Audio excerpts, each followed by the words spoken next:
gamers, and welcome to episode 378 of the Super Ultra Podcast Arcade for June 25th, 2022. I'm one of your hosts, Daniel Nixon, and with me is my co-host, Dominic Stallworth. What's going on this week, Dominic? Man, it's quite some big things happened this week. Of course, you heard about the Roe versus Wade being overturned, so there's a lot of angry and happy people. It depends on what side you are on the fence on that, and yeah, man, it's gonna be interesting to see what happens to the months to come. What is the consequence of this happening? What does this mean for this country? Mm-hmm. But like we were just talking before, I just think that people look at the Constitution as like a literal thing. Some people do, and where it cannot be changed.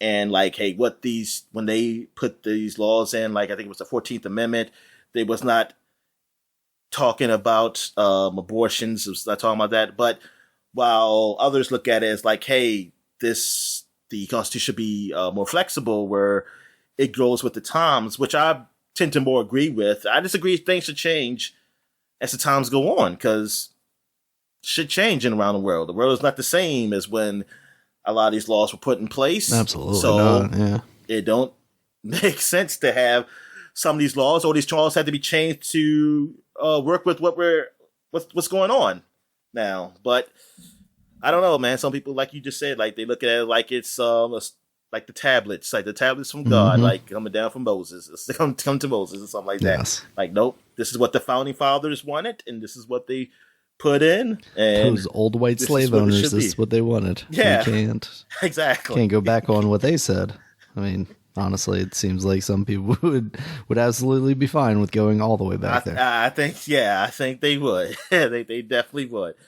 A lot of people were there last year in January on the steps. They believe that. But that's that's the biggest thing that's happened. But let's get down to it, like in sports. So now, like for football, I still don't get it. I mean, I'll probably talk about it later on, maybe in the weeks to come, because I know Daniel Snyder has been subpoenaed. Oh yeah, I did see something about congressional that. Committee. Yeah, I just don't know why. Like, why are they talking to him? Yeah. Like, what did he do to make it get that far to go to Congress at that position? I thought it was because he was there on January 6th, Dominic. I thought it was something to do with sexual harassment, something like that. I was thinking like that's just a court thing, right? A local, like somebody maybe sue him or something, but I didn't know it was like a congressional thing. I know they talked to Roger Goodell, and I think one of them asked him, could they remove him? And he has the power to remove him. He said no, and he don't. Right. Commissioner had no power to remove an owner. Yeah. They're not, like the owners would have to all vote. Like he works for the owners, so they would have to themselves vote. Like, hey, we want this guy leave, like they did with the guy from the Clippers. Right. But it also costs money. I mean, that guy for the Clippers, I mean, yeah, he got let go, but he also got paid like $2 billion. I don't know how much of a punishment that is, honestly. I mean, that's just one of those weird punishments. It's like, I guess it's bad because he's not owner of a team. I guess maybe for legacy purposes, it's bad, but I don't know. I think I don't, for some reason, I think he sleeps okay, and he'll die. I mean, he's pretty old, but he'll be all right. Yeah. I mean, whatever the afterlife is whatever the afterlife is. I have no idea, but like, I think he lived his life, and he got $2 billion to carry on with his name to give to his kids or something, whatever. Plus the money he already had. All right. So, what else? Been going on basketball. I mean, we already talked about it. The Warriors won. It's not really much to say. People are just waiting for the draft. Oh, well, actually, the draft did happen. I think the NBA draft happened. I don't really pay attention to the NBA draft. Really, and so with some big names. I know it was this big skinny white dude that's a big name. Like, cause I think I don't know, was his father? He said like he'll be the best white dude since Larry Bird, like American born, like white dude since Larry Bird. I'm trying to see where is like it's yeah, it happened on 23rd. Let me. I think he got picked up by the Thunder. Got him. I can't find a list right there. Okay, maybe here we go. Maybe ESPN got something here. Oh, they want to go through. Okay, NBA 222 NBA draft. Please just show me the list of names who got picked. Okay, so a guy from Duke got picked on Orlando. Palau Bachero. I don't know him. I mean, I probably know him if I see his face.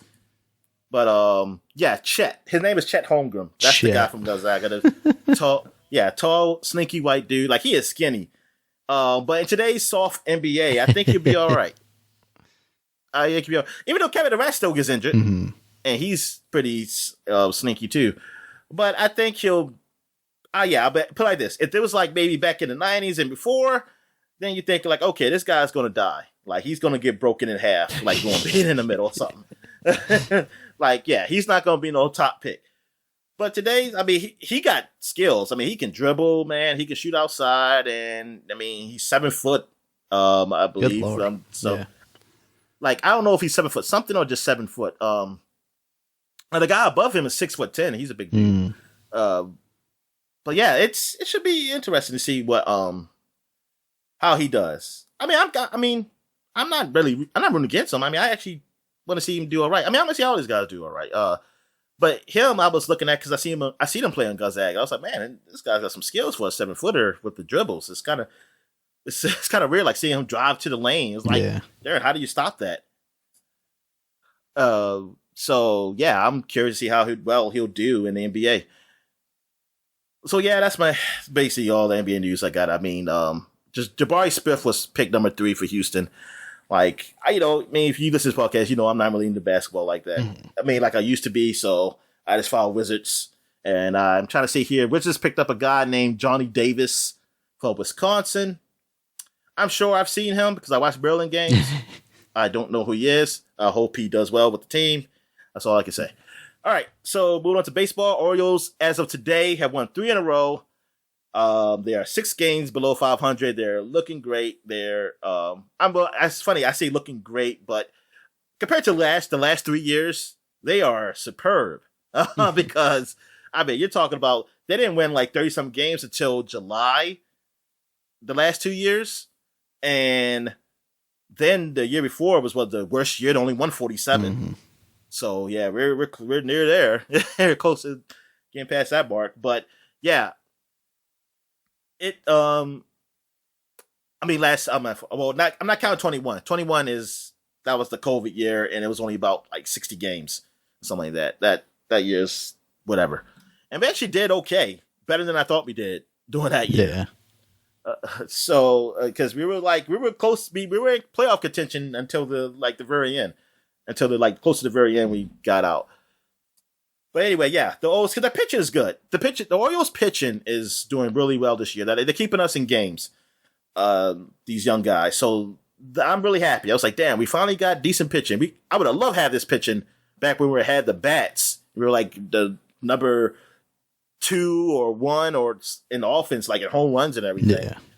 But hey, whatever. This is still the best division in baseball, though, the AL East. I mean, you got the Yankees already at 50 wins. And then you got Tampa Bay, Boston. Boston was on a big winning streak at one point. I don't know if they still are.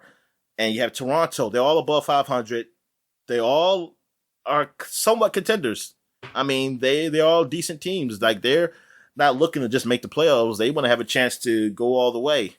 So the Orioles, being what they are and doing as well as they are now, it's pretty damn good. And it also tells you how good the Yankees are. That they're in a division with all these teams, and they are still like number 1 in the league, which is scary. Like, that is scary. That's how good they are. I mean, the other top teams are still the Dodgers. The Dodgers have the Padres right on the ass, though. Then you have the Mets. Braves are really trying to come up, try to get into that spot.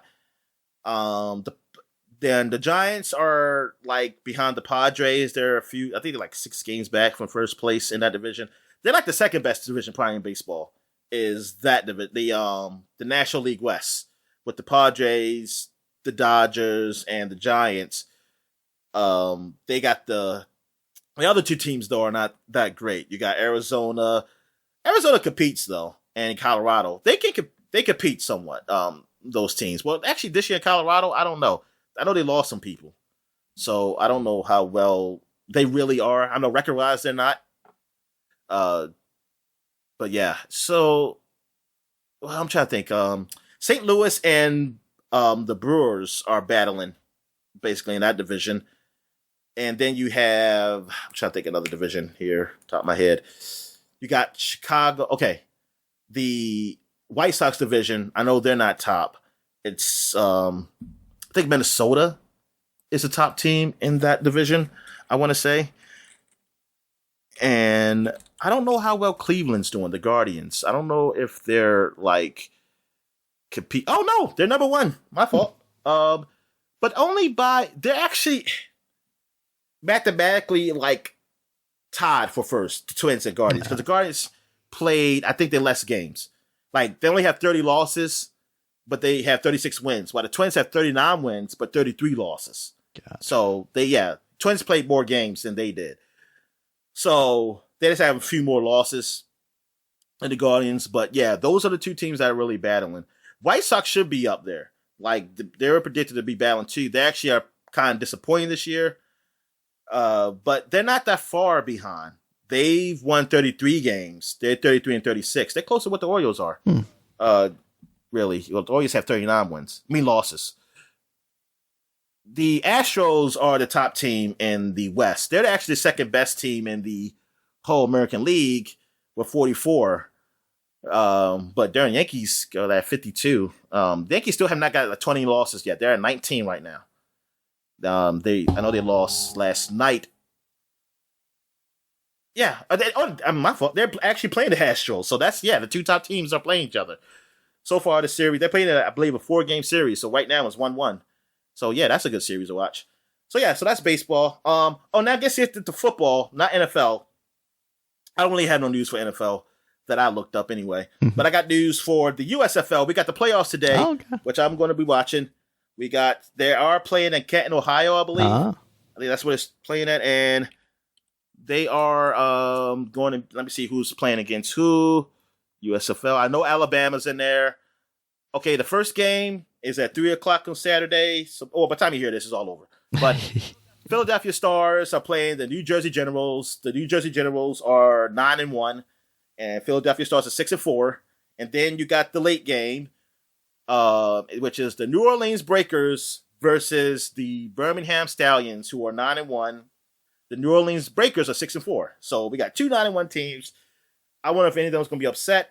I kind of want to see the New Jersey Generals play against the Stallions just to see the top teams play against each other. And yeah, that's pretty cool. We actually going to have a full season, so that's good. That we got the full season of football.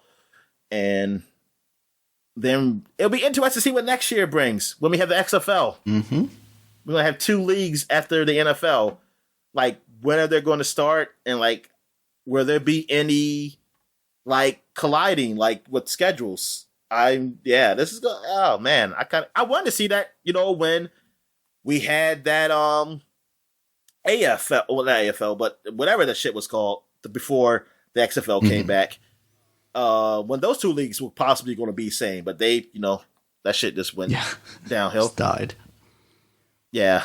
Oh, and the games are on national TV. Like, nice. The first game is on Fox, and the second game is on NBC. So yeah, I'll check them out. I mean, yeah, because it's been an okay season watching the games. I mean, nothing else to watch. I mean, I guess it's WNBA, but they probably play earlier WNBA games. And I know the Mystics won the game last week on Sunday. I know that because it was Father's Day. Oh yeah, Father's Day. I'm sorry. Now, how was your Father's Day, man? It was good. Just went over my in-laws and had dinner. Nothing big. Oh, okay. It was nice. Yeah, we took our dad out to Stumpy's in Towson. Okay. It's a hatchet place. where you throw like axe throwing, basically. Sounds like cool. You throw the targets. And I think one of the targets were rigged because we could not get the axe to stick in to get through that wood. And then I went up close to it. Me and my dad went up close to it just to bang on it just to see if it stick. And it wouldn't. So I was like, man, this wood is too tough. I said, this is something like only on one side where you can see where people been hitting the targets on like the left side, but nobody got the center. And I was like, yeah, man, they replaced the wood with some fucking, I don't know, mahogany. So I don't know what the hell it is. Like some pretty strong ass wood. But the other, it's two targets though. Like there's the other target, you can get it in. But we were still having a hard time because we never done it before. And my dad, he won by points wise. I was behind him by like, what, one? I think I was down by one. I think my sister said. My older sister couldn't do it because of her back. She had that back surgery, so she couldn't do it. My other sister, I'm the youngest, so my middle sister, she got actually the targets on the hard one. She actually got one in, cool. But she had the harder time getting it going. But she has done this before, and she had video of her like say, "I did this before," and she said, "I did a whole lot better." She did show that she was getting she's a ringer target so easily. What'd you say? She's a ringer. She was just setting you guys up. She was like, "Oh no, I'm not very good at this." And it's like, "All right, money game," and then she's like, "Pop, pop, pop." But yeah, she was saying, "I was good at this. I don't know why I'm not good now." But yeah, so we had fun doing that, and then we ate out at Cheesecake Factory. Nice. So, and yeah, but while we were in there, it had the TV, and I was watching the WNBA game, and they had the Mystics playing up there. So I know they won that game. They got this Asian chick up there. I think she's Japanese. I know they say my sister said she don't speak a lick of English though. Oh wow! Like she just plays, and I was like, well, that's all you need to do. It's like just. Carry this team, but I know that. Yeah, I don't think they're like the Mystics are definitely not like number one or anything. They're just doing okay. I don't know who's the top team really, but anyway, yeah. So that is it. Oh, they already have a site for the XFL on ESPN. Oh wow, that's what rock money will get you, Dominic. Yeah, I don't know if they have. They just have people who they hired, so I don't think they have all the cities yet. What they're gonna have. I'm not sure. I'm not seeing it anyway. Because they're not even showing me teams. Let me see. I'm going to schedule. Oh, here we go. They got a schedule here. No, this is the old schedule. This is the schedule from when it got canceled. Oh, okay. Yeah. Okay. Yeah. Whatever. But anyway. Yeah, that's it. I think that's it. I don't think I really have anything else to say about sports. So any wrestling news? Wrestling stuff. I guess the biggest news is this week is AEW and New Japan's Forbidden Door pay-per-view. So it's the first kind of huge crossover between the two companies. There's some pretty big matches, but unfortunately a lot of guys in AEW. The East versus the West. Yeah, pretty much. Yeah, so it should be fun. I'm not going to run down the whole card or anything, but they're going to call it like the the Pearl Harbor match. Oh, or something like that. They got Pearl Harbor match. No. I guess the one unfortunate thing we're talking Hiroshima about. Rumble. Oh boy, is that Brian Danielson Atomic Slam is the what? What was that? What?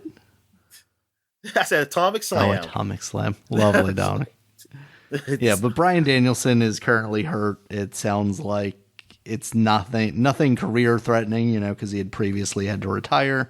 But he's going to miss his match against Zack Sabre Jr., which would have been an all-time and kind of dream match. And then the quote-unquote blood and guts match that happens on Wednesday, which is basically like a double steel cage craziness match that they're going to have versus Chris Jericho and a couple of his guys. Any special belts? So there's a lot of belts on the line at this show, but there's going to be a new title actually crowned.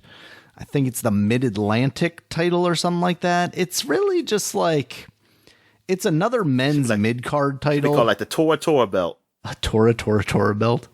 Okay. Nah, it's completely unrelated to. Well, it's not completely unrelated because there is a guy from New Japan in the Fatal 4-Way match that they're having to crown this, and they kind of had like, here, part of the tournament that they had was like, these guys over in New Japan are also competing to be a part of this tournament. But it's just another singles men's title, and I don't think that's what AEW needs right now because they've already got like all these dudes on the show. They don't need to give them another title to get them on the show. So I don't know.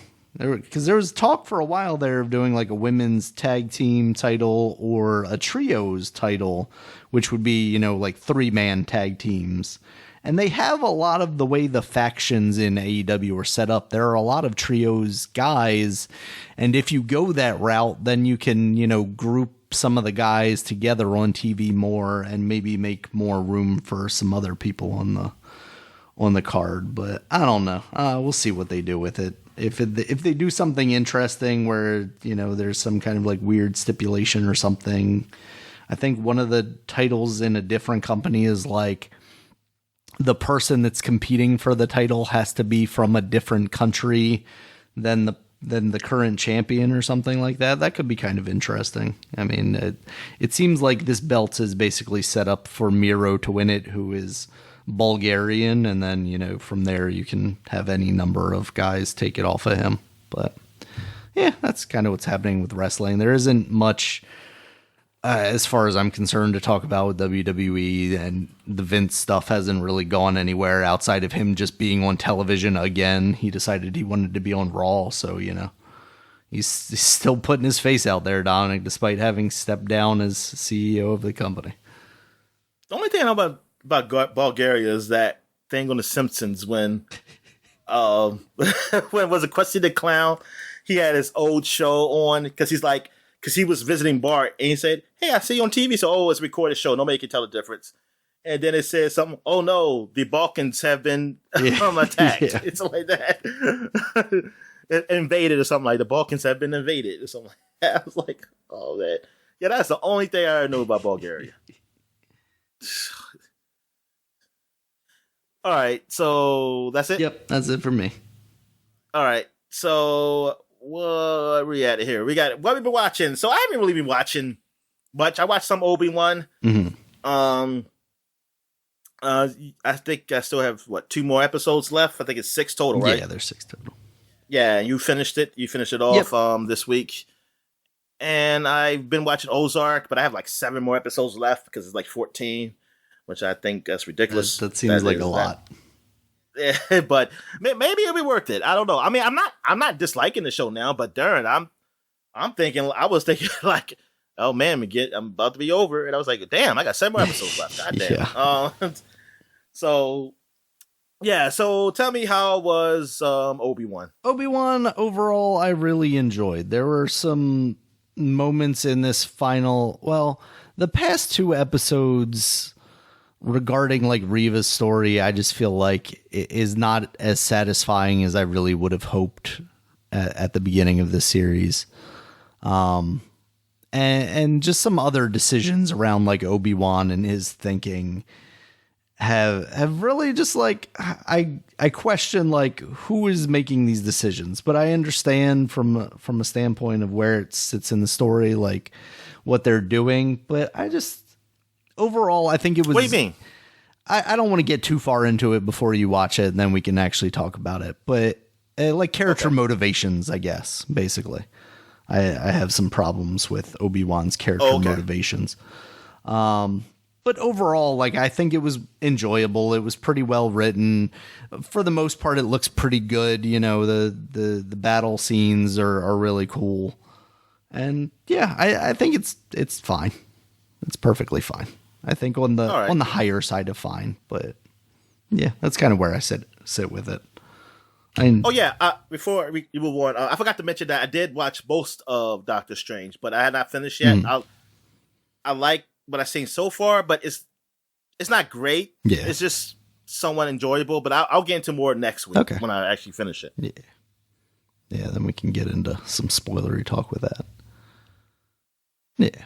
All right, so what you got? Miss Marvel. So how you like this third one? The third episode was good. This kind of focuses around her brother's wedding and more of the social aspect. I really enjoy what they're doing as far as balancing like the social stuff, her as a teenager, but also her as a Pakistani teenager, and kind of doing stuff with the mosque and around the mosque, and also weaving in the superhero stuff. And as they're using her culture more to motivate her origin story, which is interesting. I want to see where it goes, because it's very much not what they did with the comic book, but we know that like even her power set right now is completely different than what it was in the comic book. So I wonder if at some point they kind of align those more, or if this is very much Pakistanis like Indians and they're gonna be dancing at the end of the show. Yes, there's a lot of dancing in the wedding scene. Okay. Yes. Yes, it's very like Bollywood-esque a wedding situation. Yeah, so I'm enjoying it a lot. I think it's still very good, and that's kind of where I'm at with it. All right, so you did watch the South Park Streaming Wars. Yes, yeah, and I was kind of surprised by the end. I didn't necessarily realize it was going to be a 2-part thing, even though I feel like all of these have basically been 2-part I didn't know it was things. either. Did it start? Did it happen yet? No, I actually looked it up, and there isn't like any information yet about whether there's going to be a second part. But also, this is like the third of like 19 or 16 contracted South Park special episodes or whatever for Peacock. So it's definitely happening. Oh, not Peacock. Paramount. Paramount, yes, Paramount Plus. Yeah, it's weird because they have a regular season that comes on HBO Max. I can see it. Mm-hmm. I mean, and Comedy Central, of course. But their specials come on Paramount. Yeah. And I don't know if you can watch this regular shows on Paramount, though. Yeah, I think it's just the specials. It's so weird. Yeah, because because like how I saw those episodes, it wasn't Hulu. Yeah, I think it was I think it was HBO Max, but I was seeing new episodes on HBO Max. It wasn't Paramount. Paramount was just showing the specials. That's weird. And they didn't even show all the specials. Like HBO Max had the early specials, and then they made that contract with Paramount, and now they're just going to come on there. So it's like I gotta watch South Park on 2 different things. Like I don't think they just move over to HBO Max either. I don't think the ones that came on Paramount just goes over to HBO Max where I can just watch them. So apparently, so weird. Yeah. February 2022, an article from Variety: South Park to stream exclusively on Paramount Plus after HBO Max deal ends. Oh, okay. So I guess they had a deal in place, but now, in addition, all new episodes of the series will go to Paramount Plus starting with season 27 in 2024. Oh, damn. See? So it's still a ways off before. Yeah. Yeah, that's so weird. That. Yeah, because I thought it used to be on HBO Max, or it is on it still HBO is. Max. Yeah. That's so odd. I mean, it makes sense though, right? Because like Viacom, which is Comedy Central, is Paramount, right? Like, all that's the same. So, I guess they weren't. Yeah, because HBO Max was because they didn't have a thing, right? So HBO, they was didn't have it. Yo, let's get that. I mean, technically, it had CBS, but they weren't. Yeah, yeah. Nobody's taking that seriously. Yeah, exactly. So now that they've seen like, we're taking it seriously, they're like, okay, now we can come on, but we already had a contract in place with HBO. Yeah, but you were telling me a little bit about this before, like how it's basically, actual streams, but it's the streaming wars, and they're basically stand-ins for the actual streaming services like Netflix and Hulu and whatnot. Yeah. And at first, like, I was like, it doesn't seem like this is where this is going. What is happening? And then it makes a lot more sense once, Kyle and the kids are building the ships, basically building the content for these different streams. And everybody in town is paying for the different streams. And it's even to the point where, like, okay, Randy's or Karen, as they're calling him in this one, is his boat has a white flag on it. So like as the water is coming down and the boat floats down the water, the white boat crosses, wherever they're judging this into the aqueducts or whatever. And they're like, all right, all the people that bought the white plan can now use their daily allotment of water, but we're waiting on the green plan or whatever. So I thought that stuff was clever. And I like how when Cartman was finally making one, it looked all fucked up. And it was like, hey, man, it's supposed to be like, I guess, like the shit content. I was surprised it kind of took them that long to get there. I thought it was going to be something like, we've got to make so many boats, we're just going to kind of half-ass it, Yeah, here's one with 2 popsicle sticks and without a Lego man or something like that. But yeah, they just had Cartman just make a trash one. He's like, nobody cares. And then Butter's like, nobody cares. Oh, okay. Yeah, he went on his little rant. Yeah. That was the most obvious point in the show where they're just like, which, I mean, here we are. They're making exclusive content for a streaming service too. So, a little self-commentary there, I guess. And they're also like trying to fit in the Man Bear Pig, like global warming stuff at the same time. I don't know entirely where that's going or how well that's going to work out for them. It doesn't seem like too much of the focus, but it seems like it could take more focus in the next episode. I mean, maybe they're waiting to see what happens in real life, because I know there's a drought really going on, and maybe some more go into that. Yeah. But I've seen it on the news, but should it be bigger news, or maybe it's not that important? Are those people okay out there? I guess they're okay out there. I mean, they're okay enough, I guess, as long as corporations can still get them water or whatever. Yeah, I was like, because I was like, that sounds like a big deal, but I don't really see it it doesn't really show as a big deal every time I look at the news. Right. It's not being reported on as if it's as big a deal as it is. Yeah. But, we maybe have our priorities kind of all over the place sometimes. Let me tell you about Johnny Depp, though, Dominic. Yeah, exactly. Exactly. Freaking Johnny Depp. And, I mean, then you have, what was it? Damn, I'm trying to remember what to talk about before. I mean, not even the Ukraine stuff.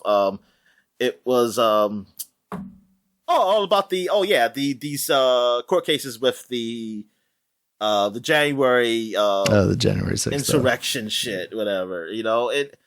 That stuff. It's like, dude, just go to court and like, because I just feel like if you're not going to get Trump on anything, man, which I don't think they then are. What's this whole spectacle it's a waste for? of fucking time. I mean, I guess they're trying to at least sway court of public opinion. I mean, you have to look at it this way. Like, there's what? Yeah, no, go ahead, man. Go ahead. Okay. I mean, it's court of public opinion. I think is what it is. I don't think anybody is getting swayed one way or the other. Yeah. I mean, that's the sad reality of it is, like, and they still think that they're going to change someone's mind.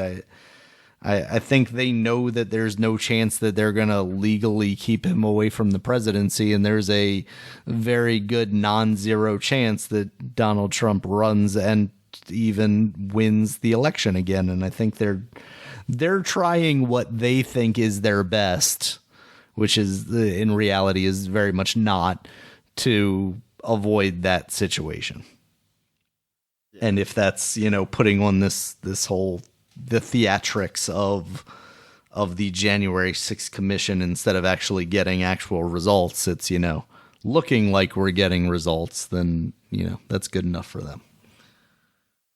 And that's, kind of the sad reality of our politics right now. I mean, even as far as, the Roe versus Wade stuff, here we are.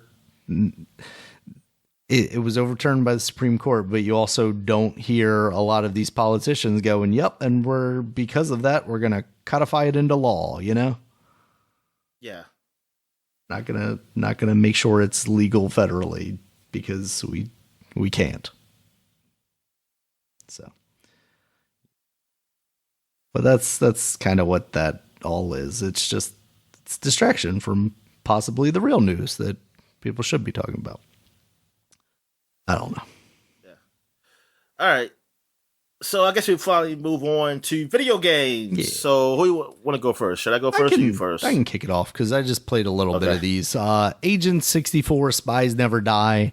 This was part of the Games Fest demos that were on Steam.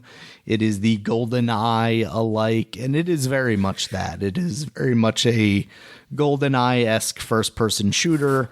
Everybody looks like up-res versions of Nintendo 64 models in very kind of bland N64 looking environments, but they look all right. I mean, they've got higher resolution textures. It's not all blurry like an old Nintendo 64 game. And it was fun. It was a nice little like harken back to the old days, but also it's not something that I feel like I would really stick with to the end. It was a fun little demo, but if you presented me with the entire game, I highly doubt that I would spend too much time with it. I played through it twice because I died the first time, and then the second time I got a lot further, and I'm trying to think if I died or if I was just like, okay, I think I'm done with what I'm doing here. So yeah, it was fine. I know I talked about when we brought it up last time that podcasts I had heard or somebody talking about it, it said, the controls were a little wonky. I was playing with the mouse and keyboard, but they definitely do the thing where if you want to do like precision aiming, you hold down the button. And in this case, I think it was the right mouse button. You hold that down and then it does the thing where you're like, you would be using the main stick of the N64 controller to then like pinpoint your shot. I thought that stuff worked fine on mouse and keyboard. I didn't need it most of the time, but if I wanted to just go for like headshots, which I did a little bit once I realized, I can just do that and pop these guys off in one hit. I can sneak around a little more effectively. So I thought that worked fine. I've got some video of that. I got to get my computer back together to send that to you. But yeah, it was fine. It was fine. I also played Koa and the Five Pirates of Mara, which is like a 3D platformer. And this too was fine. It seems like maybe geared towards a younger demographic. Kind of kiddie, kind of cutesy. There was something about the movement speed that I didn't necessarily like. It was very much like you're either going too slow or too fast. But I think overall it was okay. The jumping maybe was a little, I don't think it was floaty. Can't remember. There was something like that just didn't quite feel right about it. But I thought the levels themselves were kind of clever. It was mostly just get to the exit, but there was also a little bit of collecting stuff in there. And I thought it was all right. And nothing to necessarily write home about. There's another game made by the same developer that I think is like a companion game. It seems like it's basically another 3D platformer and also releasing around the same time. I don't think it was like this is our old game and this is the new one. I can't remember the name of that one off the top of my head, but I thought that was interesting. That it's like you guys are just making two of these same exact things right now. But yeah, that's what I've played so far. I'm hoping once I get my computer put back together that some of those other demos that I downloaded weren't like time limited and I can actually give them a try. There was like a WrestleQuest one, which is like a wrestling RPG. And then that like the top-down barroom fighting one or whatever. I can't remember the name of that one. That one looked interesting too. So I would like to try some more of those demos that I had downloaded out. But those are the ones I played. What have you been playing, Dominic? All right. So I've been playing some Ace Combat 7 because they had some new DLC. And the DLC is only skins, though. Not skins, but new planes and skins. It's from Top Gun Maverick. Like I didn't even know this was happening. Yeah. I just saw it somewhere and I was like, oh, let me go buy this. It's like $20. I don't really think it's worth it, but whatever. I haven't played Ace Combat in a while. I didn't even finish the game. Yeah. But I forgot when I played it, I forgot how much fun I had with this game. Like I think I stopped playing because another game came out or something. so I just stopped playing it. But this game is just so much fun, and like I'm not really big on playing games, but because they made the controls so easy to learn with Ace Combat, and I think I even played an older Ace Combat. I think I want to say it was either 3 or 4 that came on the PS2. The first one that ever came on PS2, there was a demo for it, and I played it, and I was like, oh man, this is actually easy to control. But I back then I had to really choose wisely what to buy because I didn't have no money. So I had to ask my parents to buy it. So I was like, I'm not going to ask them to buy this. So, but yeah, it's fun. And like the graphics look so good. I mean, like just, it looks somewhat realistic and not as good as like Microsoft Flight Simulator, but good enough, man. And I like how when you shoot your missiles, the camera can follow it if you hold the B button. The B button is where you used to shoot if you use an Xbox controller. I guess it's a circle button on the whatchamacallit controller, yeah. On the PlayStation controller, and so it will follow the missile at the camera into your target, and you see it blow up. That looks pretty cool. Doing that, I like doing that, and then you got the different type of missiles, like you can switch up before you go out to battle. Like since I know there's gonna be a lot of ground troops. One of my missiles, one of my special missiles you can pick. It's like just a ground, surface to ground missile. So it kind of do a dip down. So I was like, oh, so yeah, I'm definitely gonna get this because since I got a lot of ground units now, because you'll know what kind of units you'll be fighting beforehand because you know intel, right? So you can tell like what you can, what you should equip with your plane. But yeah, but the Maverick stuff, like, yeah, it looks like the planes that's in the movie. I think they even have the old one there too, and it looks nice. I think it says like Top Gun, and the skins I haven't messed with yet though. But you were saying you were looking at some of them, and the skins are of the actual actors or something? Nah, something just like the different planes of the actors. Like they've got the Iceman paint scheme and the that kind of stuff. That's all it is. Okay, that's cool. Yeah, and so yeah, man, I'll probably try that out too. I'll probably see where I can get some of those skins on. But yeah, the game it's fun. Like I still really enjoy it. Like I think people who think they didn't really like flight simulators, they will enjoy this because it's not really a simulation. Right, it's a little more arcadey. Nice. Yeah. How is it versus Star Fox? Oh, I like it better than Star Fox. No. Yeah, but then again, it's realistic though. Like, I think it's better for me to... Well, Star Fox... Well, no, I like Rogue Squadron better than Star Fox. Star Fox is okay. It's fun, but there's only, one Star Fox game I like, and that's the N64 sad thing, one. Right? There's one quote-unquote good Star Fox game. Yeah, I didn't really like the Super Nintendo one because it looked weird. Yeah. even for back then. Yep. But anyway, yeah, but Rogue Squadron, it's just different. Like I sort of like this better because it just feels real. While the Star Wars ones, I mean, now I can't compare it to the most recent one, but to the other ones, I mean, they're fun. Like it's fun and it's like I live in the movie. But the controls weren't super easy for me with those. I got used to them, but something about these controls that I really could gravitate to these a whole lot more than the Star Wars flight games I played.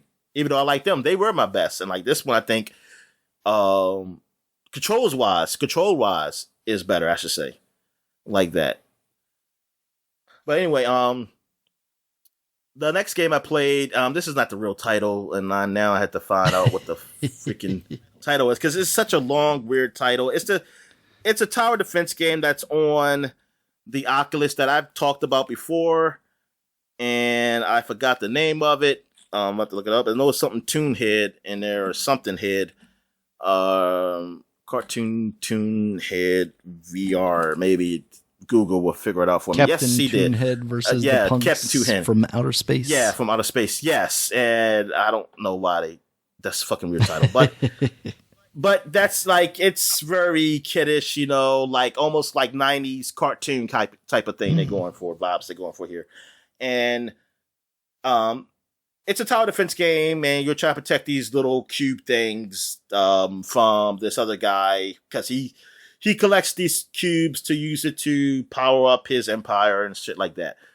So now I finally got to a part where I can level up my towers because I had three different type of towers right now.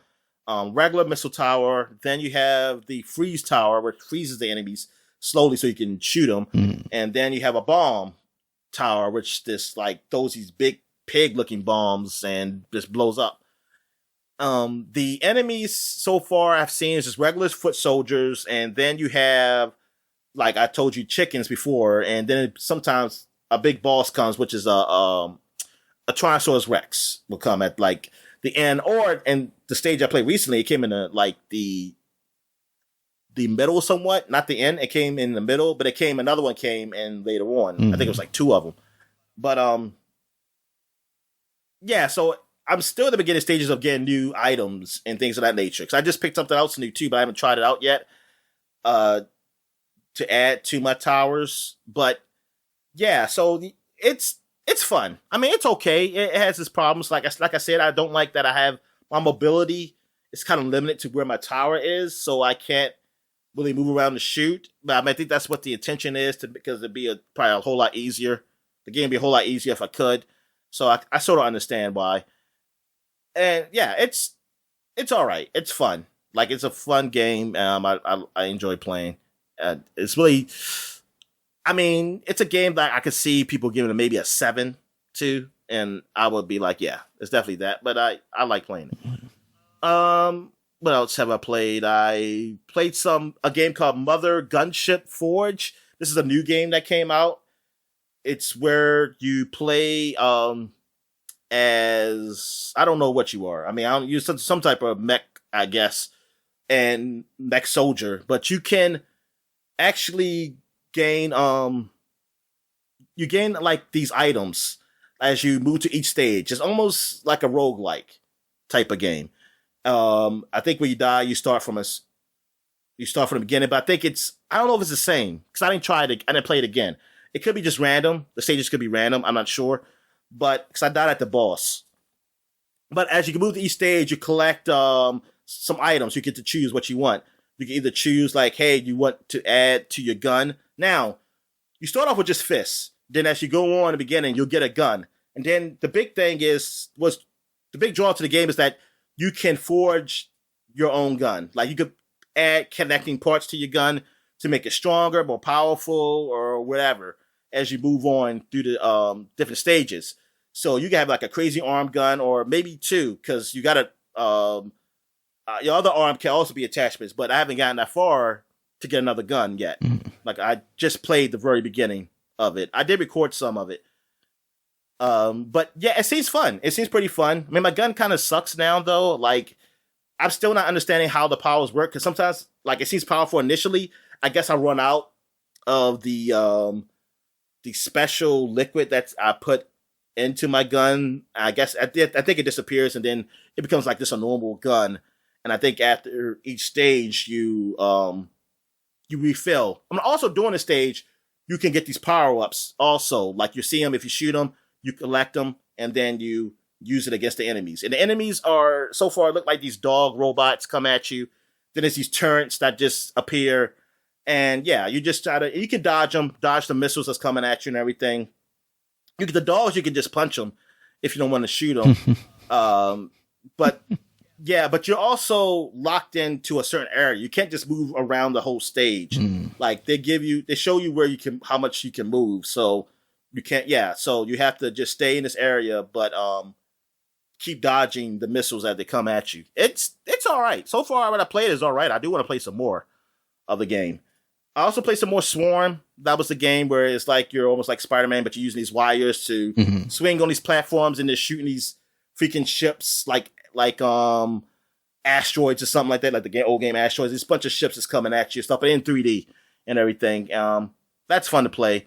Also, I've been playing some more Trails of Cold Steel, still playing some more of that. And like I said, I believe I said this last week, that I'm finally got the main character. So I'm finally controlling him, and still made some new characters. Like, keep seeing some old friends coming up. even some old friends are becoming enemies too. So that's like a lot of plot twists, and the old enemies are becoming friends. Like it's really getting crazy there, but still enjoy the game. And I played some more Teenage Mutant Ninja Turtles, Shredder's Revenge. Nice. I don't know how many stages it is. I don't know if it's just 10 stages, but I know I went to 7. It's the highest I've been. Mm-hmm. And I've been playing with randos too, having fun with that. I also played some more Back from Blood, because I just felt like playing a shooter. Mm-hmm. Like, cause I just like haven't played a shooter in a while, and I just felt like shooting something. So I said I play some Back from Blood, and then I had some cheats for it, which you could use offline. So I was just doing that, just fucking around and just killing zombies and shit. Just play a little bit of that, and then I played some more Zero Escape. I went back to that finally. The 999 Zero Escape game, which is kind of like Danganronpa and things of that nature. You trying to escape somebody trying to kill you, but just playing the game with you, shit like that, like Saw. So I mean, I'm actually close to the end on this. So maybe I might finish this week if I go back to it. I don't know. But I'm having a good time with it. I like the puzzles and I like the story, how it goes. But it's different endings, and it seems like I think I'm on a good ending. Or at least I hope I am. I mean, it seems like everything's going okay. So I hope I got the good ending. But yeah, so that's basically all I played this week. It's some of last week because I forgot some of these games I didn't mention. But okay, so I guess we take a quick break, and when we get back, we get to the flashback segment. All right. And we're back. And then we're flashbacking to 2012. I think it's the last week, right? Before July? Yep. By next time we record, it's going to be July. Damn, sure enough is. And actually, you know what? I don't know if I'm going to be able to do the podcast next week. I got to see. Because I am going somewhere, but I will have my computer with me. So I might still can do the podcast. Okay. But we'll see. We'll see if it happens or not. So what we got here? We got I don't want to talk about this one. Let's talk about this one. Quantum Conundrum on the Windows came out. I know this came on the consoles too. I just don't know when. And yeah, they came out later on the consoles. Yeah. They came out in July in the consoles. So this is the first time Quantum Conundrum came out. It is actually it's published by Square Enix. Developed by realize that. Airtight Games. It's a puzzle platformer where you play as like a professor, maybe, or you're playing as the kid in the background here. I don't know. Yeah, you're playing as the 12-year-old nephew, I think. The silent player protagonist is the 12-year-old nephew of the brilliant but peculiar Professor Fitz Quadranger. Quadranger. But it says voiced by John D. Lancey. That name sounds familiar. He talks for other things. He was in Breaking Bad. I know that. He's an actor. He's played in things. He was in Star Trek Picard. Yeah, I recognize his face. Anyway, he is sent to stay with Quadranger, who is unprepared for his arrival as he is presently working on an experiment. The experiment goes awry, causing Quadranger to become trapped in a pocket dimension with the loss of memory and what went wrong before, but be able to watch and communicate to the protagonist. The results of the experiment leaves portions of the Quadranger's mansion in flux between 4 dimensions with altered properties. And I guess the gameplay is, I don't know what the gameplay is. So you're in a first-person perspective. I never played this before. Have you played this? Yeah, it was designed by Kim Swift, who is one of the women who worked on the original Portal and kind of came from that team. Okay. And it's similar to that. It's basically first-person puzzle solving, but instead of using portals, what it was basically you could change the matter of something. So you could turn like a safe into a thing that weighs as much as a balloon, or a balloon into something that weighs as much as a safe. So you were kind of playing with that to solve puzzles and get around the environments. It was a little more cartoony than Portal was, with its very like stark lab design and its, comedy coming from like sarcasm coming from what's her name. So I thought it was really cool. I never got through it. I wanted to, because I liked the vibe of it, but I just, another one of those games that fell to the wayside for me. But it seemed really cool. Oh, okay. All right. So what else we got here? We got, what is this on 3DS? Slinterlink I don't know. by Nikolai. I don't know what this is. It's a Japanese, it made by it is a Japanese game. I don't know. Because the wiki page is not really doing much for me. Is it it just took me to it took me to the corporation that made this game. I don't know what the hell it is. Puzzle in which you connect dots with a line. Oh, okay. And it's a game based around that, apparently. Oh, you broke up there. What'd you say? I was just saying it's basically a game based around that. The idea that you got this. Is it a digital game, or is you could buy it like the actual cartridge? I think it's a digital only one. Yeah. Okay. It's one of those kinds of things. But it's basically like this board of pegs, and you're trying to connect these lines around it to complete the puzzle. Oh, okay.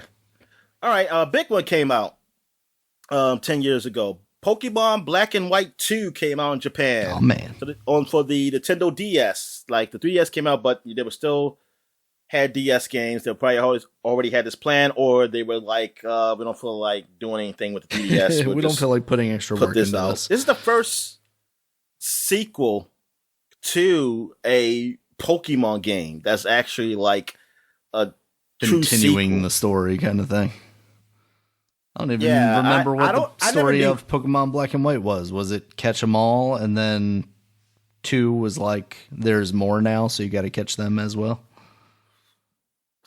Yeah, so that's what it was. It just added more? I have no idea, honestly. Like, I think this is definitely around the time.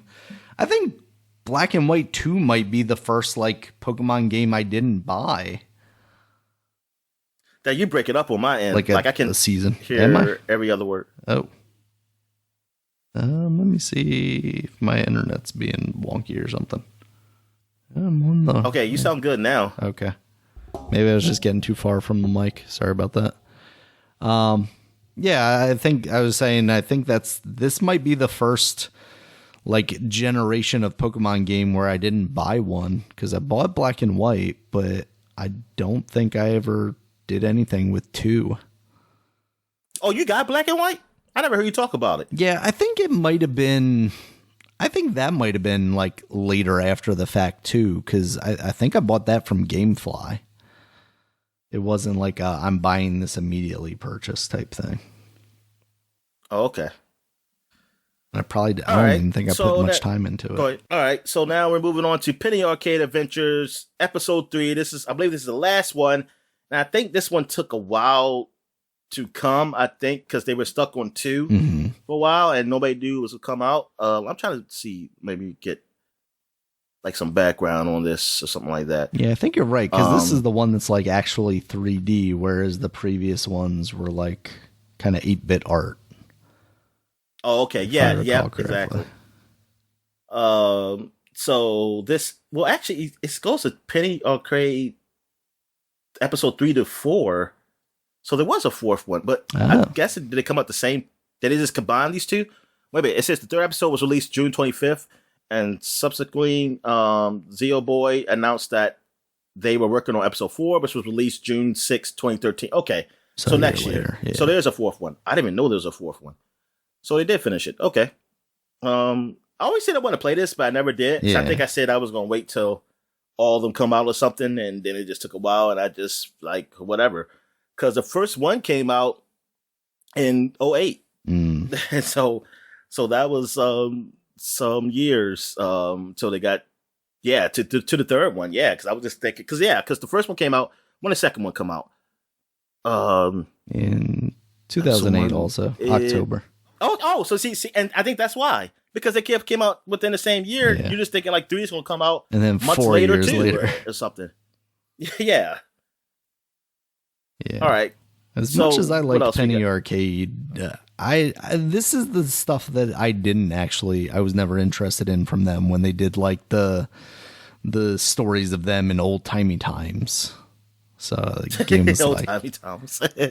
Yeah, so I was just like, eh. You just like them making fun of games, right? Exactly. Give me a solid joke about how the Xbox controller is the size of a bear, and I'm here for it. Yeah. Do they still do the comics? I think they do. I can't remember the last time I went there. It might have been like as recently as last year. But it was like they would do the comics every other day, and then they had other artists do them, you know. It was kind of like that. It was like spread out. It wasn't every day anymore. Latest comics, new strips Monday, Wednesday, and Friday. Oh, okay. And they still control like Penny Arcade, the packs, right? I don't know if they like completely sold to Reed Pop. They do have a link to packs on their website though. But I thought at one point they were like, okay, we're just, you know, we don't want to be involved in this anymore. Or it might have just been one of the guys. I can't remember. All right. So we're moving on to The Amazing Spider-Man, because that movie came out 10 years ago, and the games came out for almost everything. I don't see PC up here, though. Maybe it came on PC later. I don't know. You got DS, PS3, Xbox 360, Wii, and 3DS. I don't know what this game looks like. Like, I never even seen gameplay footage of this. Does it even look decent? Good question. I'm thinking it's probably the quality of a licensed game in 2012. I mean, it was made by Beanox, who were the guys making those Spider-Man games around that time anyway. So I'm sure it was fine on the lower level of good. I'm about to look at this. See, somebody got the full game up here. Yeah, it looks... Yeah, acceptable. It's not the best quality, but it's all right. It's acceptable, yeah. It's definitely acceptable. And it did come on PC. Just don't know when the date, because this is the PC version I'm looking at, because it looks very good. Because I'm like, I don't think this is a 360. Somebody's up-res this. Yeah. All right. So, what we got next? We got Just Dance, the best of Just Dance. We got the best songs up here, man. How could they have the best of? They're still releasing those games. They needed best of 2. Best of for that time? It's probably the best of 2. Yeah, it's probably is the best of 2. You got Rihanna, Only Girl, and you got B.O.B. Sure, yeah, I remember B.O.B. Haley Williams. I can't see airplanes and night sky and shooting stars. Yep. Know that song. I'm trying to see the other top songs. So I got Barbie Girl, Body Moving, Fat Boy Slim. All right. Cosmic Girl, Crazy in Love, Beyonce and Jay-Z. Yep. You got Fame, and you got Firework from Katy Perry. You got Hot and Cold from Katy Perry. Oh man. You got Katy Hey Perry. Ya, Outkast. Of course. Yeah, man, they got some good songs up here. And Who Let the Dogs Out, man? Oh boy, best, I mean, you gotta include it in the best stuff. Oh yeah, Elvis Presley too. Viva Las Vegas. Oh wow. Yeah, the movie coming out soon, right? Yeah, I think it's out now. Yeah. Okay, how was it rated? I have not seen anything about it. Let's see. Elvis reviews. Elvis. 79 on Rotten Tomatoes. Not bad. Okay. All right. So what we have here, we got London 2012. It's out for the Windows, PS3, Xbox 360. This ain't the good game. The good game is Mario and Sonic London games. This is just the basic London games. So there you go. Oh, what we got on PlayStation Network? We got the Umbrella Chronicles from Resident Evil. Came on the PlayStation Network. It already came on Wii for years ago. Because me and my friend played that. I think it originally came on the Wii. That's the shooty one, right? Yeah, 2007. Yeah, me and my friend played this. It is good and horrible. I mean, it's fun playing with him. Yeah. But it was horrible because if you mess up one time, like just a little bit, bam, game over. You got to keep starting over again. Rough. And it pissed us off because they'd be like, "Yo, we are doing it right," and it's like, it's like we really didn't do nothing wrong. It's just the game just fucked up. All right, so we got another big game. Here's a huge game that came out. Spec Ops: The Line. Heck yeah! It's one of those underrated games that got. It was like slowly. It was like under the radar at first, but then it became big. Yeah, it's like a cult it was classic just like a sleeper almost now. Yeah, because like nobody really expected this game to be as good as it did, and I played it. It was all right, third-person shooter, even though I felt like it should have been multiplayer, at least like co-op. Yeah, but because you seemed like you was always with 3 characters, except for one point in the game where you did separate. Yeah, but majority of the game you was with 2 other characters, and it was an alright game. It had that story that was just like what's that movie called? Shit. I know. Apocalypse Now. Yep. Yes. That's it. Apocalypse Thank Now. you. Yeah. Yeah. Kind of like that. Kind of war, but psychedelic shit. Mm. Like fucking happening, hallucinations and shit like that. Yeah. Yeah. It was pretty good. I never finish it. That's a game I always said I was going back to finish and never did. I did enjoy what I played of it though. Yeah, it was really an interesting experience because it definitely goes some places.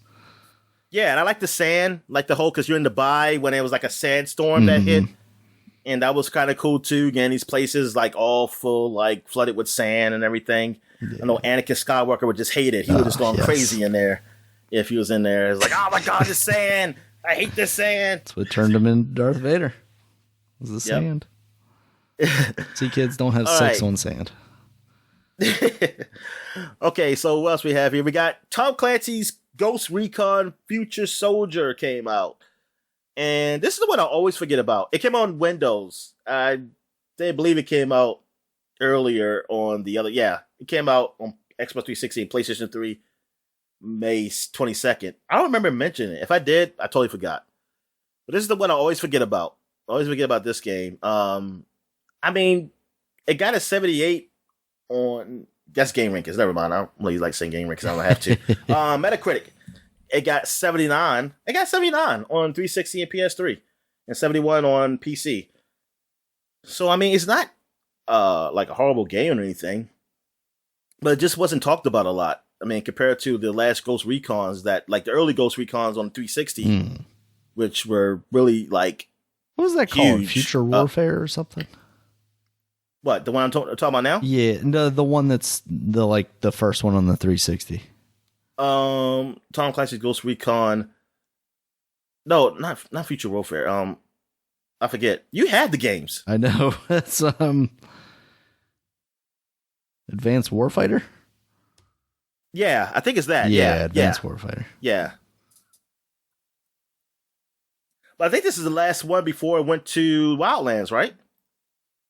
That checks out.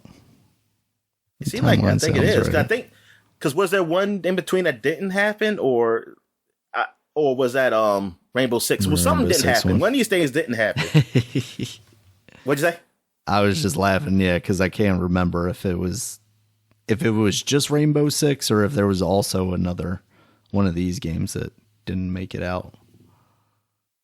Yeah. All right, so last but not, maybe least, I have no idea. Unchained Blades came out on PSP.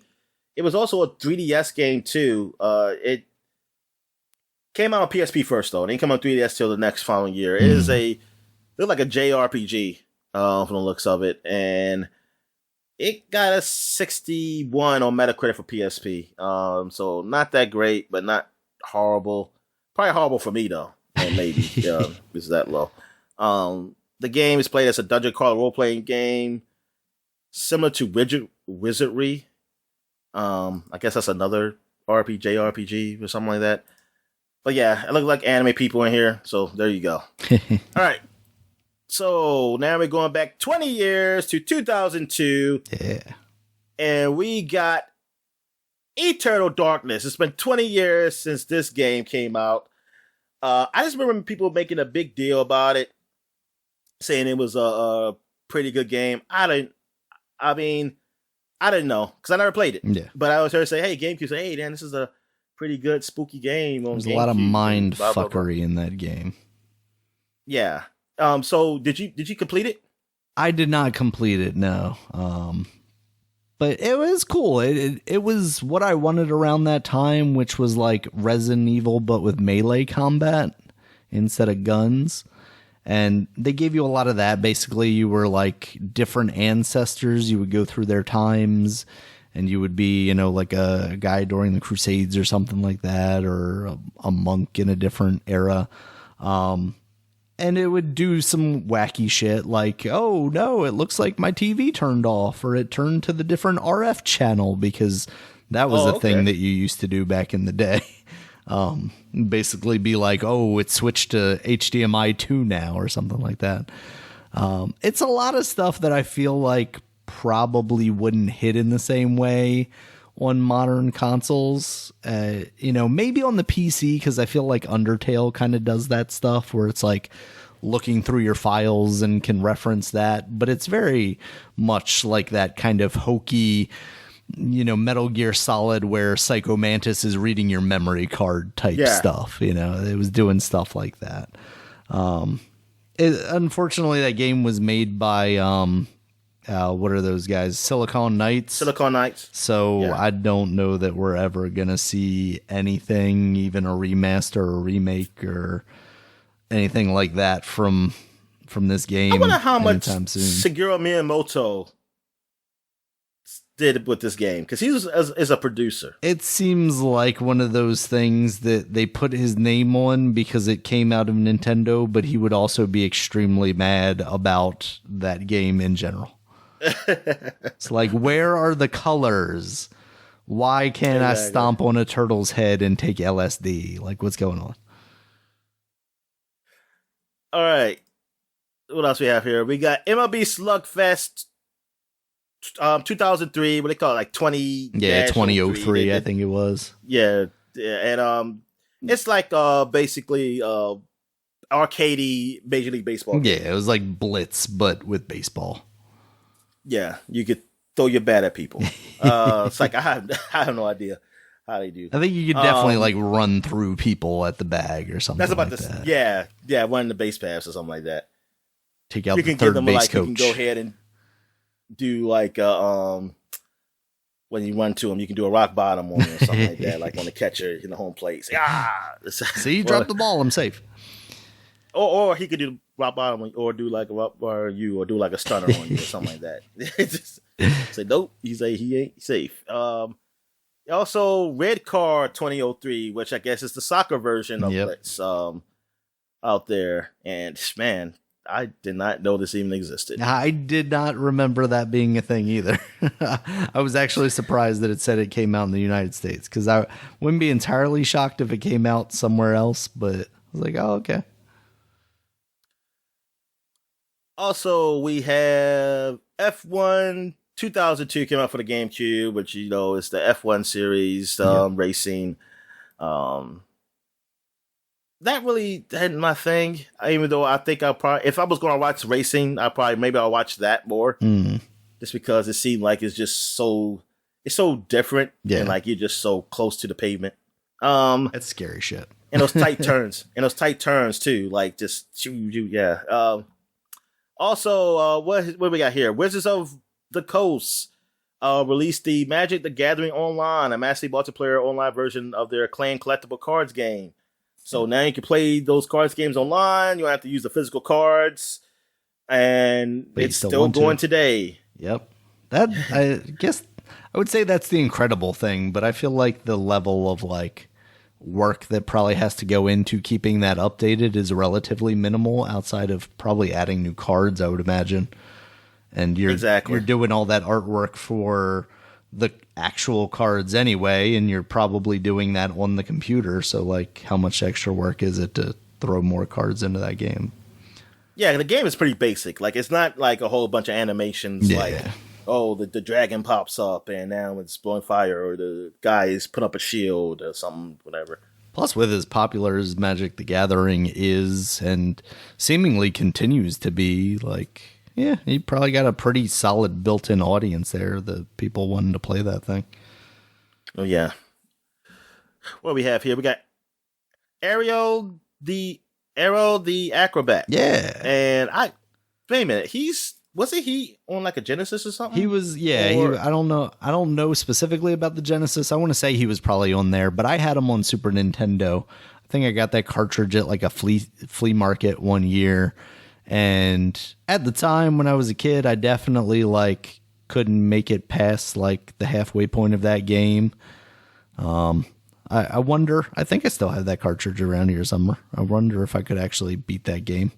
Or I could get this Game Boy Advance version that they released. Yeah, it's the Game Boy Advance version of the game. So is it exactly like the old game that was on Super Nintendo, or is it a new version? Exactly like that old game, minus 2 buttons on the face, because that's the incredible thing about the Game Boy Advance is like they tried so hard to just be like, yo, we're releasing all these old Super Nintendo games, but they're going to be less good because you're missing 2 buttons. Like, that was aggravating. All right. Another game came out. I've seen this game quite a bit, Stuntman. Yeah. And I was kind of interested in it because you played as a stuntman. It's like, oh, this is nice. You could be crashing and everything. I don't know. Never knew how the game actually played though. Like, did you just try? Did you just do the stunt crashes? I think it's something like that. Like, basically, they set you up on scenarios where it's like, we need you to do this barrel roll off of this ramp, and then you would kind of do that. Yeah, okay, yeah. I remember what I read, because I remember reading about this game. And it seemed interesting. I don't know whether it got rated or anything. I think I remember Game 4 maybe gave it maybe a 7. Mm. I don't think it got a high score.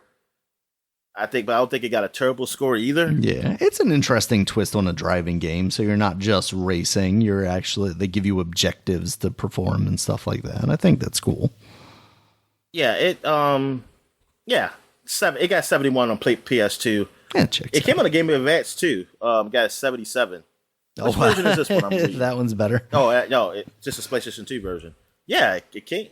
Yeah, there's a game. I didn't know there was a Game Boy Advance version. I forgot. Yeah, they did come out with a Stuntman Ignition that came out. Oh yeah, it was like 360 years era? Later. That was definitely that was a 360 PS3. Okay.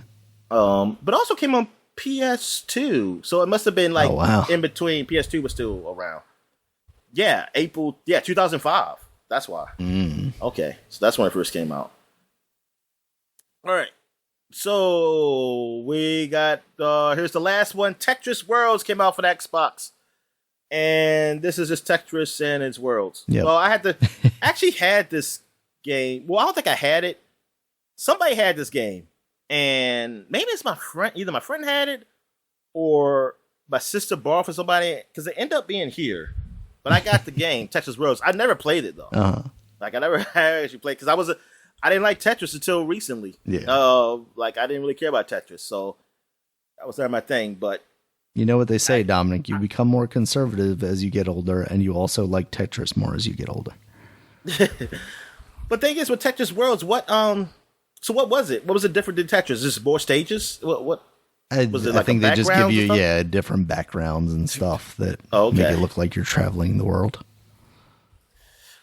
Gameplay still looks like Tetris. I was about to say, the gameplay, how do you really change that? I mean, now we see it differently, but I'm thinking, what did they do with that one? All right, so that is it for the Flashback segment. So I guess we'll take a quick break, and when we get back, we'll get to the gaming news. All right. And we're back. And now we're about to do the gaming news. So what we got, Dan? All right, Dominic, it's going to be a short and sweet week, I think, following all the Keighley Game Fest stuff over the past couple of weeks. I think we're now in the quiet times. We did get some more information on a Plague Tale Requiem, though. That game is going to be coming out October 18th, coming to Xbox and PlayStation consoles as well as PC. Oh, they didn't give a date? No, they hadn't. Xbox? Oh, okay. Yeah, because I looked back at that, I was like, wait a second, we just talked about this game. They didn't tell us then. Nope, gotta kick it out a week so it's bigger news that way, because otherwise, it would have just been part of the conference. We would have been done talking about it. But now here we are, Dominic. We're talking about a Plague Tale Requiem again. There's also a 10-minute gameplay video out there that's new. So if you are interested in checking that game's new stealth mechanics out, you can check that out. What about Sinuous? Yeah, that's something What's I forgot. Sacrifice? What's it called? Is that Sacrifice? I can't remember what the first game was called and what this one's called. But yeah, like I forgot to bring that up last week when we were talking about things that were on the show and were not on the show. Like, it's kind of crazy that at one point we thought that was going to be a launch title, and then we thought it was going to be a launch window title. And now here we are, a game that theoretically isn't coming out in the next 12 months, because you would think they would have had it there if that were the case. So that is crazy. I wonder what happened with that game to make it that long out. COVID, I guess. But like extra COVID. I don't know. It really seems crazy that that game was initially something set up for launch, and now no one's even really talking about it, you know? Yeah, what is that one called? That's what we got. I'm sucking on a roll pop right now, so sorry. I was trying to figure out. Senua's Saga is the second one. Okay. Yes, Sacrifice was the first one. She's sacrificed now, Dominic. Now she's on to her saga. All right, next up we've got Into the Breach. That's getting an enhanced edition, basically DLC, but it's going to be free. It's going to have new enemies, bosses, missions, weapons, mech squads. This is the puzzle game from the guys who made FTL, basically an isometric tactics style game where you're a mech trying to take down basically alien bugs. You got this game on the Switch, don't you? Yeah. And now it's coming out on phones, but the particularly interesting thing about that aspect of it is it's coming out June 19th, but it's only going to be available to Netflix subscribers. So if you have a Netflix account, you can download this game, log in, and play it for free. No ads, none of that stuff. But if you are not a Netflix subscriber, you cannot play the phone version of this game. Damn, you can't even just buy it? Nope. No, they didn't want you to subscribe. It's like, you gotta get you locked into the ecosystem. Be one with us. Yep. Yeah. Yeah. Oh, speaking of strategy games, like what's it called? Farlight. FTL. I'll say. Oh, okay. Because I'm getting confused with the game I'm about to talk about. Starlight, Eternal Starlight is the game. It's a VR game that is almost. It was like I'm gonna say FTL, but it's a strategy game.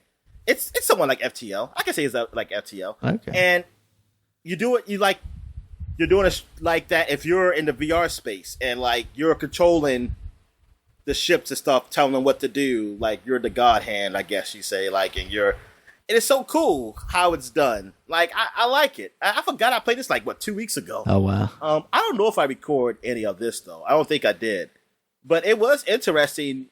Playing that game. Mm-hmm. Yeah, it looks neat from this video that I'm seeing. Yeah, because I actually didn't know what to expect. I just knew you were in space, so I was like, let me see what it is. And then when I saw exactly what you did, I was like, oh, this is actually interesting. Yeah. Yeah, that's neat. I like how, like you said, God hand, but it's literally like you pointing at things you want the ships to attack and like moving pieces around the board and stuff like that. Yeah. That's neat. All right, Dominic, next up we've got Overwatch 2 news. Apparently when the beta for that launches in October, that is going to take the spot of Overwatch 1. There will be no more Overwatch 1. That's fucking crazy. Yeah. I mean, you were joking specifically last week about how, this is basically Overwatch 1.5 or whatever. But at this point, yeah, it's taking the exact spot of Overwatch. And we knew that it was going to be like cross-compatible or whatever. But for you just to not have that option anymore, I don't know. Like, it feels kind of crazy. Saying, and for the people who said, like, we talk about other games do this, I said, no, they don't. Other games, they'll go away after a time, but you don't get a new Call of Duty and it gets away of the old one right away. Yeah. And actually, the Call of Duties, I think they're still going on. I mean, they still exist. But it's just that fewer people are playing them. Yeah, so but you're literally replacing it. You're making it so that everybody's ecosystem, like their coins and stuff, transfers over. Yeah. Because this ain't going to be like regular loot boxes like it used to be. Mm-hmm. It's different. What is it? Like you level up and you get a loot box Yeah, I thought of something like that, but you're using like the money to buy the things in the shop that you want instead. Like you're getting the money instead of loot boxes, and then you can kind of direct that where you want. Which in a way is better, maybe, but I don't know. We'll see, I guess. But like someone said, you was kind of getting it but the way they were doing before, this wasn't great, but you had a potential against stuff for free. Yeah. Like you had the bad thing was buying a loot box because you don't know what the hell was going to be in it. Right. But if he wasn't going to buy a loot box, he potentially was getting everything for free though. If he just going to hey, I was going to keep leveling up and get a new loot box. Yeah. And now, like you said, you're getting. I don't know. Yeah, I mean, there definitely needs to be a way for me to play the game and get the skins that I want. Like, give me some form of in-game currency, and then let me use that currency to buy the specific skin that I want. Because I don't want to keep getting freaking stamps. Like, I don't fucking care about stamps. I don't care about sprays, like the voice, or the voice stuff, like the lines. Like some of the lines, but I want skins before lines. For voice lines. And I want skins for the characters that I'm playing before I want skins for other characters. Yeah, that too. But this is weird that you're actually taking away all of it. And I know people can say like, well, it is technically the same game, but you talk about like people paid money. Yeah. That game was a game you bought, technically. Yeah. And you're also replacing it with a beta. Like think about that. Yeah, it's not even the full game. Yeah. So it's not like people say, I'm going to wait till they fix this game up some more. I'm going to keep playing Overwatch 1. Yeah. And that's the thing, right? Or like, hey, I like the way Overwatch 1 played. I'm not ready for these changes. Like what they did with the defensive characters, the big bulky characters. Can't remember what they're called. But like reducing the amount of people on a team to, 5 now from 6? Are they tanks? Yeah, tanks. Like changing what they did with tanks, whatever that was. And like you could have left that stuff in Overwatch 1 and then with the transition Overwatch 2 made it different. But I guess because of the esports aspects of it and because them wanting to cross it over with 2, they decided, we're going to go full in on this. And you don't give people those choices anymore. Like you would have thought they learned kind of their lesson from when Warcraft came out, the Reforged edition, and they wouldn't let you play the original Warcraft anymore. And it's like, what are you guys doing? Like, come on. Yeah, I don't know. Like that disc, like somebody said, man, that disc is just an empty disc now. So somebody did an argument like, hey, all online games sometimes turn off, but not right away, dude. Yeah. Like, you're literally telling people, like, this year, that disc is useless. Like, if you're using a disc for your Xbox or PS4 or whatever, it's literally useless now because there's going to be 2, and that game don't exist no more. Yeah. Spoilers is that disc was always useless. It was always getting something from the internet. But it's just the implication of, like, you're actually... It's ending, like, right now. Like, it just so soon. Like, you don't... When part 2 comes out, it doesn't just end the previous one. Like, no other game has done that. No. There's no other game that's done that. Yeah, it's crazy. Like, for people to try... to justify, like, it happened, say, no, tell me a game when it just came out, the other one was just, like, they closed it. It's like, it's closed off. It doesn't exist anymore. I mean, even you look at, like, Among Us, they were talking about making Among Us 2, and then they were like, wait a second, Among Us 1 is very popular right now. Maybe we should just put more resources into this. Yeah, like, they ain't gonna do a Fortnite 2. You say that, Dominic, but I don't know. I think they're just gonna do a new world. But that's what they do, is just change the freaking world. I mean, it's so constantly changing. It seems crazy that they would do such a thing. That'd basically be like a Minecraft 2, right? Like, yeah. Unless they were going to fundamentally change, like, overhaul everything. But even then... But Fortnite's different. It was already free to play. Overwatch was never free to play. Yeah. I don't know. Seems crazy to me, Dominic, but that is, Activision Blizzard and the Activision Blizzard that we're currently... dealing with. There's also There's also this story. You sent me the video of this because I'd seen mention of it, but I didn't see the actual clip of it. I guess Tony Hawk was on a stream with somebody playing Tony Hawk Pro Skater 1 and 2, and he basically laid it out that, you know, they were going to work on 3 and 4, but then Vicarious Visions got gobbled up by Blizzard, and then they were trying to find someone else to develop a new Tony Hawk Pro Skater game, it sounded like, because apparently they didn't trust another company to work on basically 3 and 4, and then none of those pitches, you know, bared any fruit, so they just have moved on from the series. And it's like, it seems like such an unforced error, because like, you didn't have to sacrifice Vicarious Visions to Blizzard. I mean, maybe you did. Maybe they needed the help, and Vicarious Visions just has like such skilled people that they were like, all right, we got to do something to get Diablo out the door or something. But the reality of it is, they sacrificed the Tony Hawk series to maybe finish Diablo, it sounds like, and that friggin' sucks. Yeah. Yeah, I just want to know what happened. Like that, they needed Vicarious Visions. Like what was going on Diablo's side? Like they've been known to be pretty good. Yeah, and you got like, Rod Ferguson over there. Maybe he was the one that made the call. He was like, "I need Vicarious Visions right now." Or why can't you just bring them to help? Like, yeah, it's going to put a hold on whatever they're about to do, but then they go back to it. Right. Yeah, I wonder if it's like business side stuff of like, well, if we shut down Vicarious Visions and take like the developers and put them in Blizzard, then we can get rid of like the HR staff at Vicarious Visions or something like that. I don't know.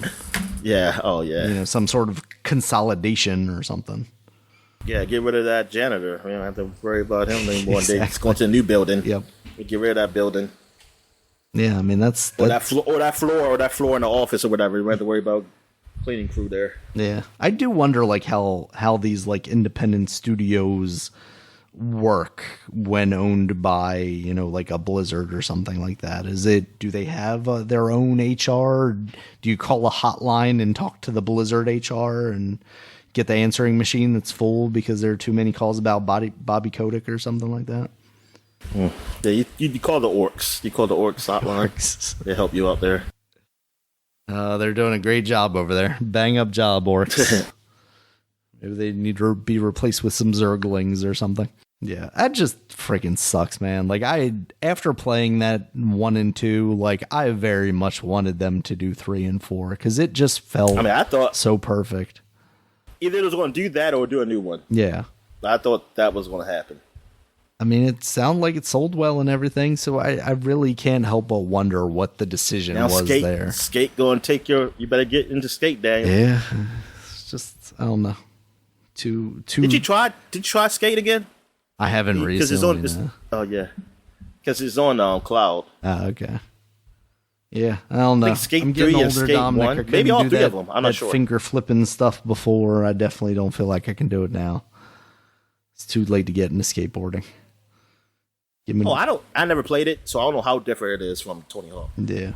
So what do you do different? You would use like the right stick to control the board and stuff like that. Or it was like, I'm trying to think of what other game was like that. But it was basically like your right trigger was your right hand and your left trigger was your left hand. And then you had like your right stick controlled your feet. So like you would have to do like Street Fighter inputs basically to like make your foot flip a certain way, and then you would use the grab button to grab the board.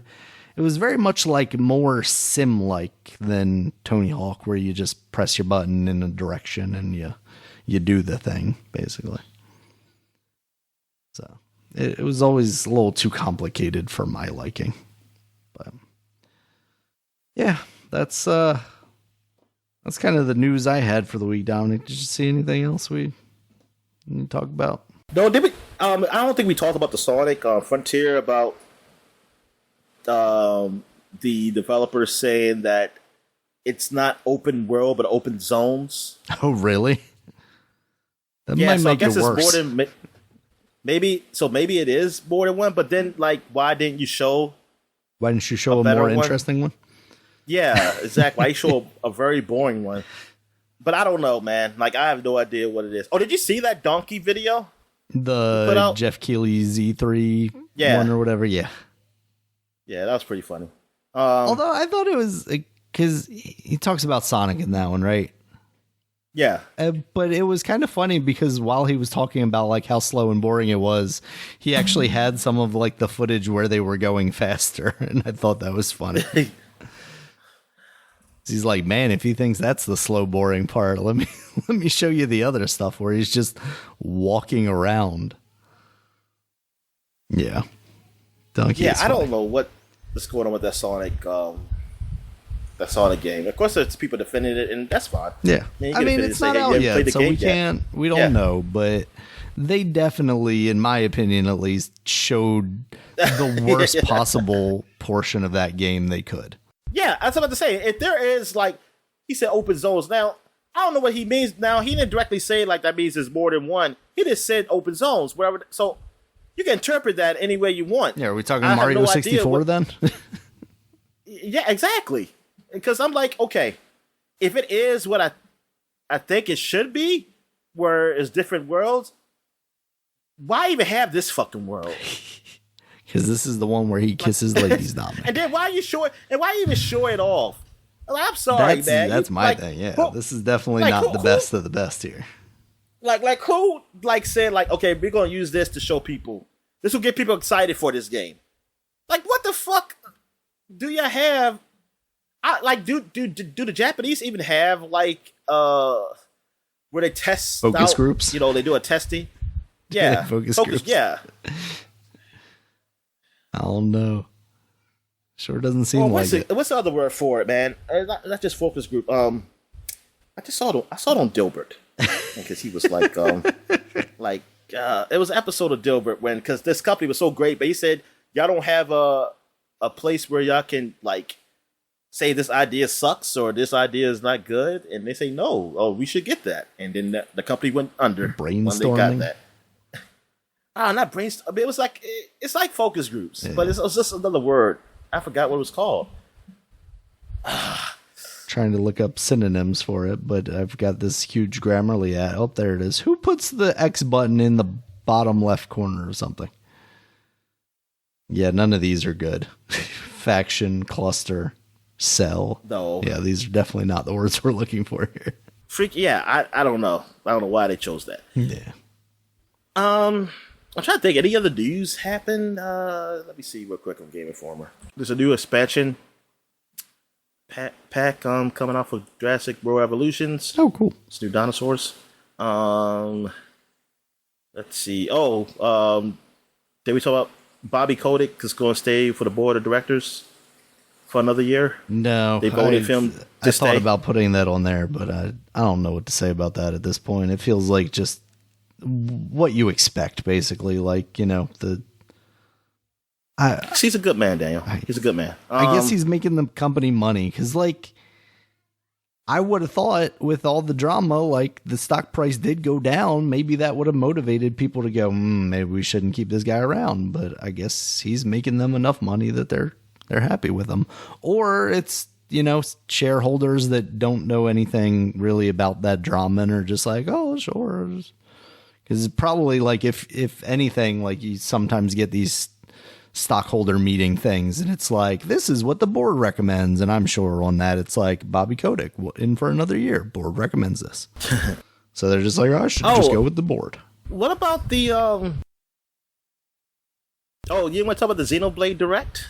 Oh, shit. Honestly, I forgot about that because I didn't really have any interest in talking about it, but I would have brought it up.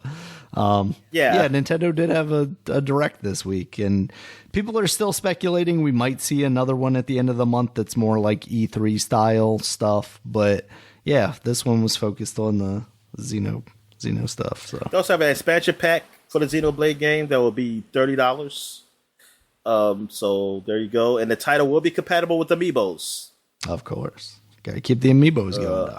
I forgot about Amiibos, honestly. They're secretly still around and pretty popular. I feel like popular enough that, Nintendo still puts this stuff in the games and still puts out new ones when games come out that that could use them. Like, I'm pretty sure Kirby got amiibos when it came out. So wouldn't be surprised if there are more Fire Emblems. It seems like, I guess the internet is upset about this because a lot of people don't like the JRPGs, or they're not into this, like this or Fire Emblem. So, like, Fire Emblem Warriors that just came out, and they don't like the new one, and they don't like that. But then you got the people defending it, saying, like, y'all complain about this, but, like, one guy was like, oh, but it has so much more content than all the other games Nintendo has. I'm like, well, but it's probably content they don't like. I was going to say, but if it's content so I don't care for, then it doesn't matter. It don't matter. Yeah, it don't matter. But then again, that's when I stopped reading it, because I was like, these are probably all kids just fussing with each other. It's probably all like high school or middle school kids just fussing with each other. I can't believe there's any adults really arguing on here. And I choose not to believe it. There you go. So that's why I was like, oh, I'm taking these guys seriously. These guys, people don't know what the hell they're talking about. But anyway, but yeah, I see. That's only for the new Nintendo Direct, which is still coming. Hopefully, I believe. Yeah, and it's because I want to see that. I want to see some Zelda. I want to see some Metroid. Bayonetta. Yeah, I mean, there is a rumor out there saying that there's basically going to be a remaster or remake version of Metroid Prime coming to the Switch that should release this year, and that rumor's been going around for a long time, so it seems like there's some credibility there, but I want to see it, if that's the case. I want to see Nintendo say they're going to release their games on PC. That's all. They already do, Dominic. Let me tell you about Yuzu, or whatever that thing's called. It's Yuzu, and it's something begins with an R. Okay. Retendo? Rejumi. Raimi? I don't know. Okay. I think that came out before Yuzu. Or it came out after. I don't know. I forget. Yeah, I guess that's it. That's all I got. All right, Dominic, we'll get into new releases here. We got Fall Guys. That's now out on the Nintendo Switch, PS5, Xbox One, and Xbox Series. Getting a surge in popularity. We were talking about how, like, man, it's been quiet, and now it's what free-to-play does for you, Dominic. Surge back up there. It's the time. Yeah. I want to throw that on my Switch just to see how it runs and get a few games in.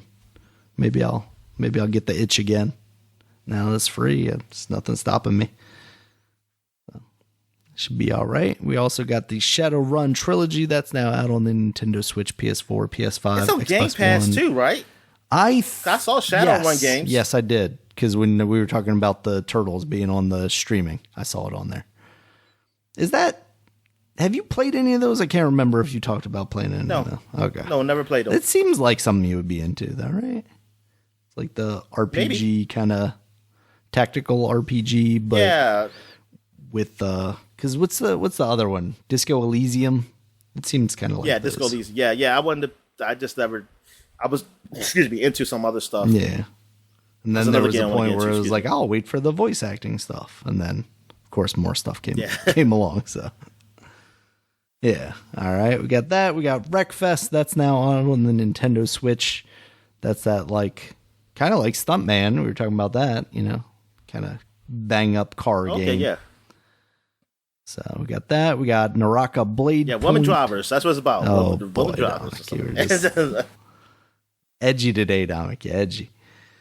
All right, we got Naraka Gunblade. We saw that at the Nintendo. I played that because I forgot what it was. I knew it was something we saw. Yeah. This is the Fortnite kind of game, right? Fortnite with melee ninjas. Yeah. Yeah, because I started out playing it, and it's the tutorial, and I was thinking a single player game. But then, like, the controls was wonky. Like, the camera is just too loose. Oh, weird. How do you fix this? It's like, it's just so, like, using the right stick for the camera is just so loose. It's so quick. It's like, I need to make it so it's a little tighter. But I never got to the option menu because it just forced me to be there. And I was like, why this game won't pause? And then I remember, like, oh, this must be that Battle Royale type of game. And they're just teaching me, because it seemed like it's going through a story at first, but then I guess they said, hey, play online. I was like, oh, no, I ain't doing this.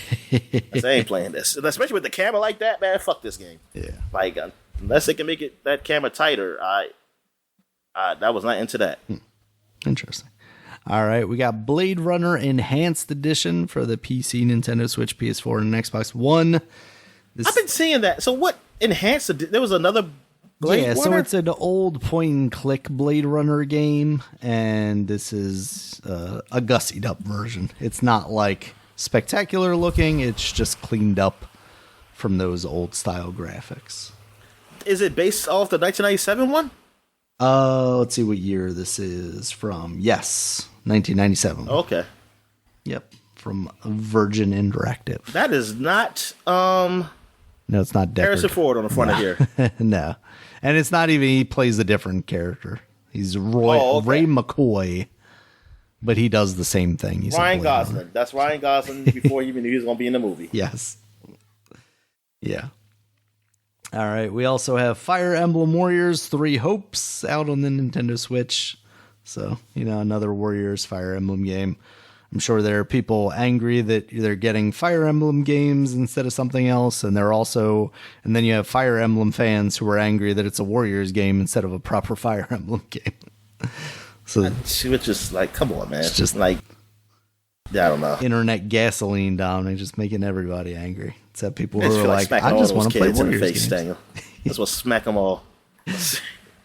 All right, we also have Capcom Fighting Collection out on the PC, Nintendo Switch, PS4, and Xbox One. Way too high price. What, 40 bones? Yeah. And I think after talking about it last week and talking about it a little bit more today, I think I'm leaning towards that arcade collection because it's got the Darkstalkers games that I want. And I don't think it has the training and the online modes that this has, but the training mode I might miss a little bit, but the online stuff I'm not going to miss. And that arcade thing has rewind, whereas this only has save points. And that just also has a lot more games for $40 instead of just these fighting games. So I'm leaning towards that. It's a month away, but I've waited this long. I think I can wait another month to play Darkstalkers again after having not played it for. I have to get it now. Yeah. So we'll see. I mean, by then I probably won't even end up picking that one up, but who knows?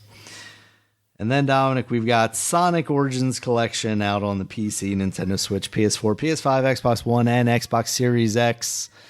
And, probably one of the worst Sonic collections. How many games you get with this? I think it's 4 or 5. Yeah, depending on how you count. I think Sonic by now they should be getting all the Game Gear games too and everything. They really should be. I am shocked that you don't. You should get every. I mean, shit. At this point, you could give away Sonic Adventures. Exactly. Yeah. Or at least have it the Sucky collection. Called what started with Sonic Adventures and all the 3D ones. There you go. Boy, yeah. All the 3D ones. And then. I don't think this one doesn't have the save or rewind features. Yeah, so there's a lot of stuff going on with this game. One of the developers came out and was saying stuff on Twitter. I've got his post here. He says, "This is frustrating. I won't lie and say that there weren't issues in what we gave to Sega. But what is in Origins is also not what we turned in. Integration introduced some wild bugs that conventional logic would have one believed were our responsibility. A lot of them aren't." Let's see. Continues on here. If Twitter pulls up a little quicker. Regarding Origins, we were outsiders creating a separate project that was then wrangled into something entirely different.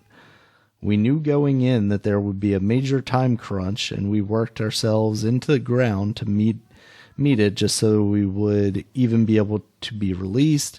Again, I can take responsibility for my and my team's mistakes, and there were some actual mistakes, some overlooking, some rush jobs, and some stuff that we noticed but weren't allowed to correct near the end. It's absolutely not perfect, and some of it is just from us. It's complicated.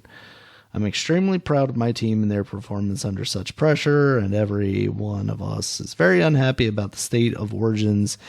Even the Sonic 3 component, we weren't too thrilled about its pre-submission state either, but it was a lot A lot of that was beyond our control. We asked to do some major fixes near submission, but weren't allowed to due to submission and approval rules. We asked about delays early and repeatedly, but were told they weren't possible. We offered to come back for post-release fixes and updates.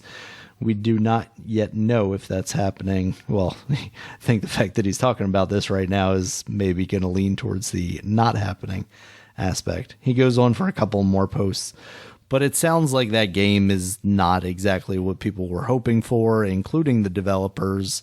There's also the stuff about, the Michael Jackson music being taken out of it, finally confirming that Michael Jackson had any involvement in that. That's been rumored for a very long time, but even that was kind of walked back by, one of the guys from Sonic Team. So there seems like a lot of controversy going on around what should just be a middling Sonic collection. It's crazy. Yeah, exactly. It's a damn shame. Steal the game, people. Not this game, but go emulators. Emulators, they're better than that. Steal a better version of this game. And then there were other collections that just had go this buy Sonic games. Mania.